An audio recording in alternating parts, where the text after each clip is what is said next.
spinal cord, it means that the cord inside the spine bone is being affected. All right. But that cord is not easily affected if the spine bone itself is not affected. All right.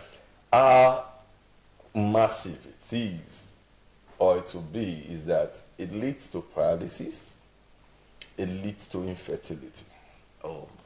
And the people who suffer from spinal injury, and that spinal injury is not well managed, it affects their spinal cord.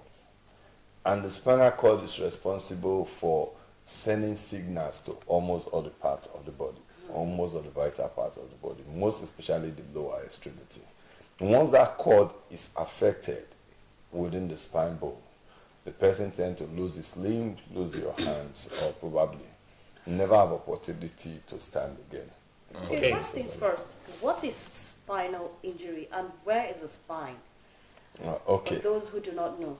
Okay, spinal injury is any injury that affects the spine bone. The spine bone, like is being displayed in the on the screen right now, is that bone that connects the skull down to the tail or the pelvic region of a human being. Is a collection of bones. Is a collection of bone put together with a flexible system. Let's not go medical terms. Let's just understand. So at your back, that bone connects itself steadily. Anytime that bone have a reason to part with, it's classified as spinal injury. That includes when you have pains on your neck, severe pains on your neck. Anything that happens on that line is classified as a spinal injury. All right. You know, many questions in my mind. People talk about ED, the erectile dysfunction, as something that might occur from spinal. Oh, that's serious. That's real. I thought it was a myth. It's not a myth. No, it's not a myth. That's why any woman that they tell your husband is suffering from spinal cord injury, that's not go gagas actually, because she knows that one part of the marriage is already going to be suffering. Paul, you know what, on behalf of all the men folks out there and every other woman who want their man to be good, I want to urge you to have a very critical conversation on how to avoid spinal injuries for the goodness of the man. All right. Take it away. Okay, thank you. Spinal cord injury is a result of damage or any accident that has to do with the spine bone. The spine bone itself is that connection that holds your head. Let's put it in layman's language. That holds your head down to your pelvis, which is the lower part of your waist. Now, these bones are designed to protect the spinal cord, the cord that moves. Your brain is like the machine that controls your system. So there is a particular wire that runs through that spine bone that disseminates information across the human body. Now, if you truly want to understand how it is on a local base for you to know how fragile that spinal cord is, you just probably get a full fish without lacerating it. Prepare it, and open the fish after your preparation. Gradually open that bone that holds the fish together. Gradually open it. You will see an elastic-like wire in between that bone. That is actually what we are protecting when we talk about spinal injuries. Because the bone can pass away and might be managed, but in the process of transporting the person, those bones can crush that cord within. So it is your responsibility as an individual to be able to prevent that from happening. All are basic cause of spinal injury. Fall. When we look at an heavy fall, most especially any fall, human fall, above 6 feet, tend for you to suspect spinal cord injury. Road traffic accident. Road traffic accident comes in variety. Either you are a tricycle rider, and you've been knocked down by a vehicle and you had a very severe fall, it could lead to spinal cord injury.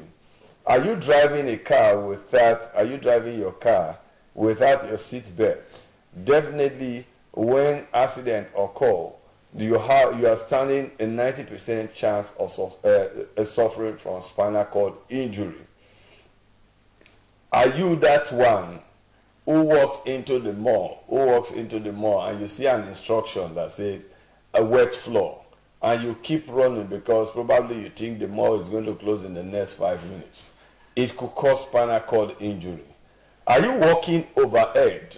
If you're walking overhead without the necessary safety equipment, when any vibration occurs, definitely is going to cause spinal cord injury for you as well. So we encourage that whatever you do, always know that when there's severe fall, there's going to be a spinal cord injury to that person.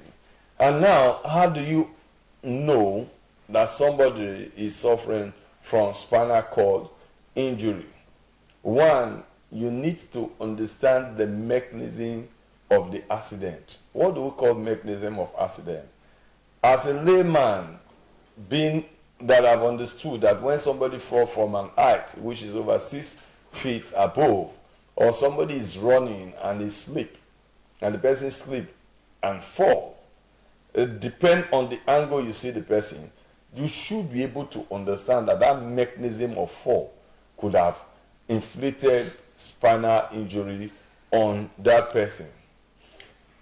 Persistent pain around the neck or the lower backbone is also another sign of spinal cord injury. What do we mean? Ordinarily, some people might not have suffered severe fall or suffer from an accident. Most especially people within the age of 60, 55, 60 who are going old. And their usual activities, maybe farm activities, have shifted the spine bone from its position, shifted the socket and all that. And the person starts complaining of persistent pain.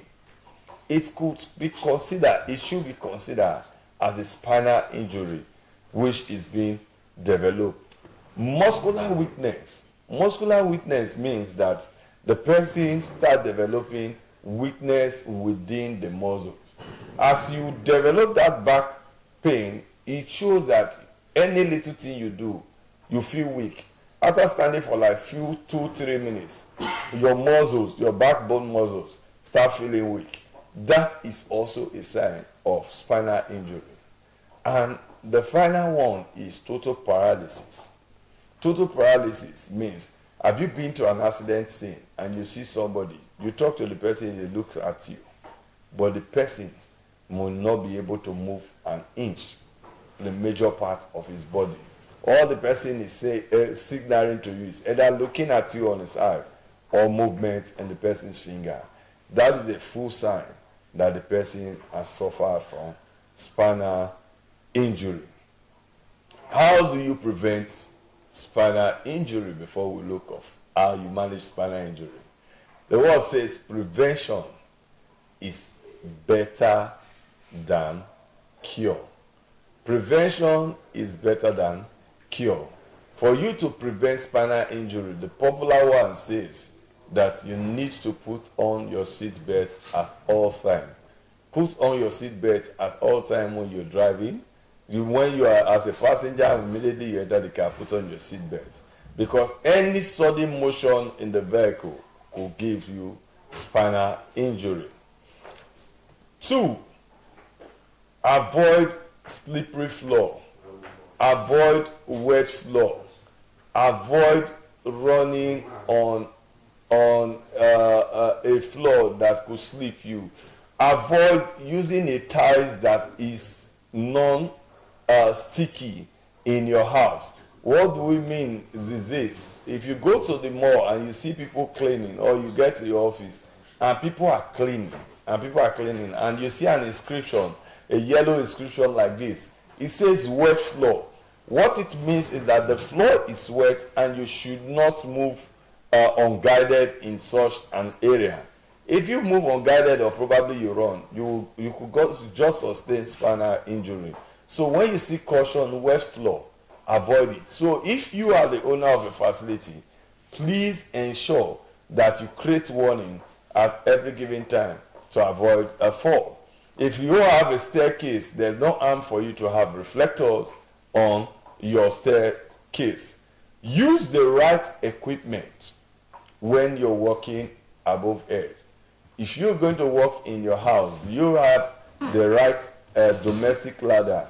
The right domestic ladder is that ladder that has something like a plastic grip underneath. It means that when you climb up, even when the floor is slippery, it has a grip. If you are an artisan or an engineer and you need to walk above height, you need to have what we call the suspension belt. So should, in case you slip or strip within that height, instead of falling down, your suspension belt is going to hold you in place. Should it be that somebody suffers from spinal cord injury, or the person is suffering from spinal cord injury, what should you do, which is the management? A lot of people who suffer paralysis from spinal injury today is because of mismanagement from the spot of accident to the hospital. I repeat, a lot of people who suffer complete paralysis today from spinal injury is due to mismanagement from the spot of accident to the medical facility. So are you that person, that first respondent, who might respond to that person with spinal cord injury? What do you need to do? One, you need to ensure your safety is guaranteed. Two, you need to ensure that you have an aligned spinal system. What do we call an aligned spinal system? What you see right now is the head that controls movement. Once there's an injury within the spine bone, each time the head turns around, it increases the chances of the person suffering more. So you need to create an alignment by ensuring that the airway, the head is tipped forward and have a straight spine. Two, you need to support the head. If you have a conventional spine guide like this, you use it. But if you don't have it, you could use blankets and other things to pad the side of the head, to ensure that the head doesn't move. Even if you need to move the person, you need to move the person in a serial line like this. It means that everybody will be set to turn the person at the same time. You turn the person at the same time and make the person completely immobile. Making the person immobile means that the person should not be able to move his or her hands freely, move his or her leg freely, or turn his or her head. The more they turn it, the more problem they cause for the victim. Next, you need to assess medical facility. We say that first aid is actually a temporary thing. When it comes to spinal injury, what you're doing at that scene is actually less than 10% that is needed to be done for that person. So don't think because the person tells you, I'm feeling relief on my neck, and that is all. No, you need to assess medical facility. You either transport the person directly to the medical facility or encourage the relative to take the person directly to the medical facility. And when you get to the medical facility, report appropriately. And finally, if you are that one who have been discharged home after management of your spine injury, is for you to quickly and always ensure that you reduce the movement, that may aggravate the spine bone from coming out of position. Spinal injury is a link to many people's life. Spinal injuries have rendered so many people liability to themselves and to others. So please, we appeal, if you have anything that has to do with your spine bone, whether you call it neck pain, waist pain, lower back pain, it's high time for you to seek medical attention, because when it is too late, you might just regret that a millionaire who can buy everything might not be able to buy your movement from one place to the other. Oh, that's a very strong